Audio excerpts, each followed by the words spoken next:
I'm Riley Mann with the National Sports Media Association, joined by John Clark, Pennsylvania 2023 Sportscaster of the Year. How are you doing today, John? Doing good. Good to see you. Awesome. Thank you. You too. Thanks for joining us. And if you could get started, we would love for you to give us a little brief background about what you're doing today in the world of sports.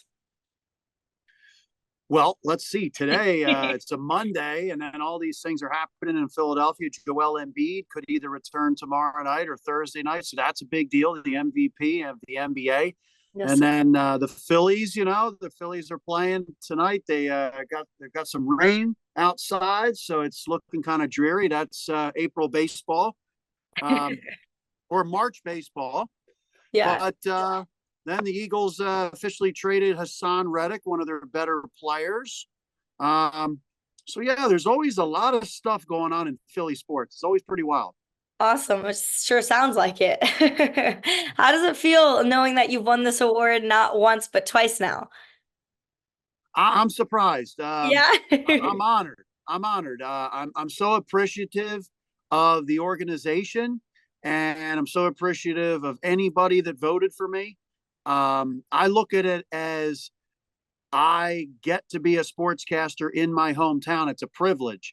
And no matter what's happened with the business and how everything has changed, the fact that I get to get up every single day and work in my hometown and tell sports stories and cover sports, I'm blessed and I'm so appreciative.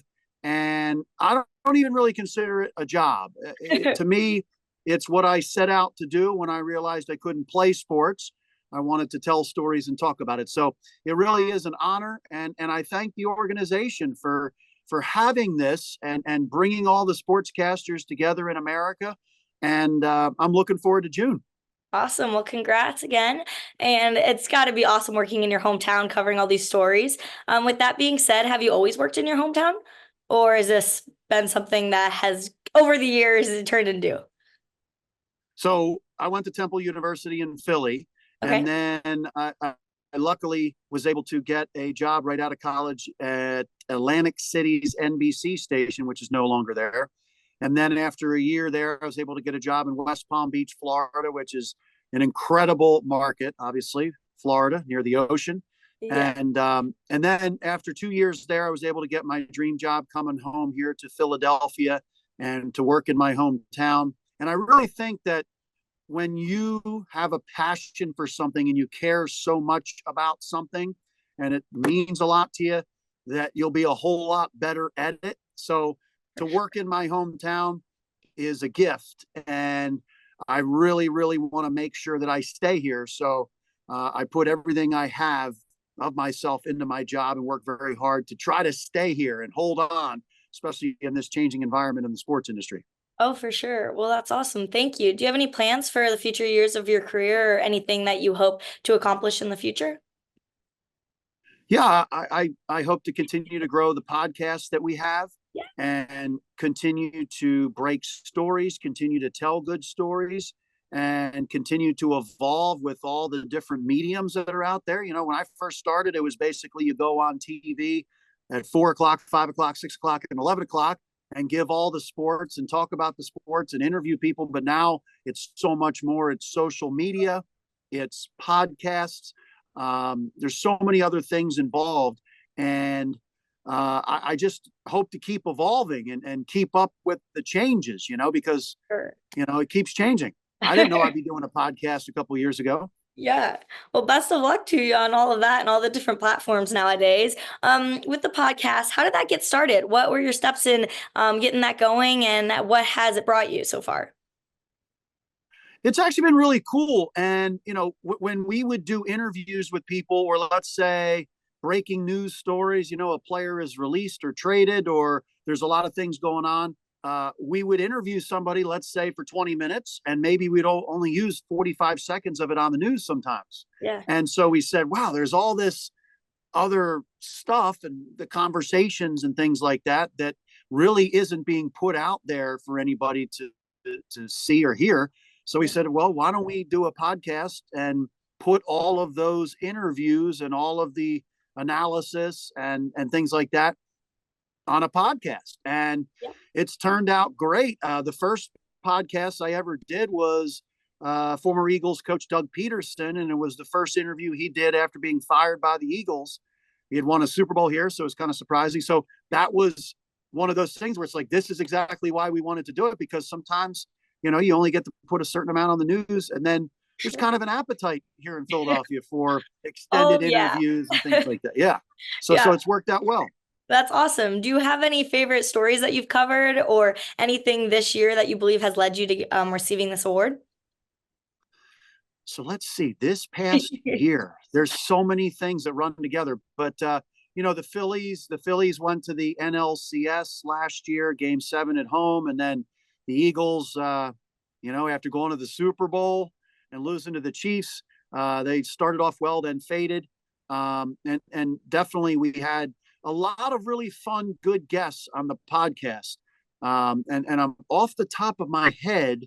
I'm trying to think of specific things, but I think it's just kind of been a whirlwind with all of the Philadelphia teams doing pretty well. Yes, sir. And, the Sixers, went to a game 7 against the Celtics in the semifinals. Doc Rivers got fired. So there's always something going on in Philadelphia sports, but you've seen the Eagles and Phillies really take that, next step and competing for championships over the last year. Yeah. Awesome. Well, thank you. And hearing that you cover all these big events and big sporting events in this world of Philly sports, how do you manage to stay like not stressed and stay focused when you're interviewing players or other people on the field or court? Yeah, that's a good question. I have a little of the ADD in me, or the ADHD, and so I kind of enjoy the chaos. Yeah. I don't like those days that they're just kind of going the way they're supposed to. I like surprises, and I like some chaos and things like that. So I love being live at the games and people screaming and loud noises. And I guess sometimes you may get a little nervous when you're about to interview somebody that's very famous or is incredibly accomplished. But then, you just try to tell yourself, be a human being Yeah. and relax. And that helps you through it.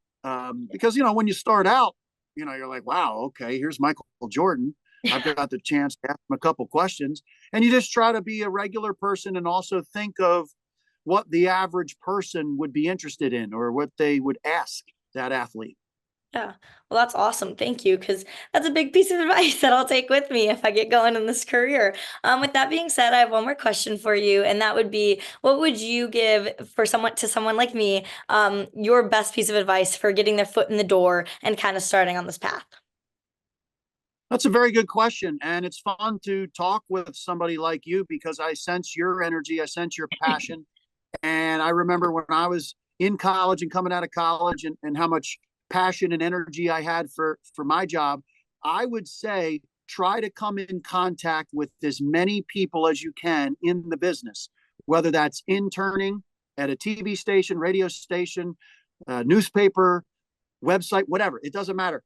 Any of these places, intern, or even cold call them or get in contact with them and say, I would love to do what you do. Do you have any suggestions for me? Do you have anything that I need to work on? So this business is actually pretty small as far as like people running into each other again. Yeah. And it's a small world. So when I was kind of coming out, I would keep sending my demo reel. I kept sending my stuff to a couple stations in Philadelphia, and I interned at a couple stations in Philadelphia. And then lo and behold, a couple years later, when I'm trying to get home to my hometown, those people remembered me and they gave me a shot. And I think once people get comfortable with you and learn where you're coming from and the talents that you have, it's so much easier to get your foot in the door, especially with the more people you meet. So I would just say do as many things as you can as far as internships and meet as many people as you can, and always ask people for help and let them know you're passionate and you want to go after your career, and you want to do it for the right reasons. Awesome. Well, thank you so much. I appreciate it. I will definitely take that with me. And I think that's all I have for you today, John. Thanks for joining us, and I look forward to talking to you soon. Yeah, good job with everything and good to see you. And maybe I'll see you down there in June in North Carolina. Yes, sir. Have a great rest of your day. Awesome. You too. Thank you. Thank you.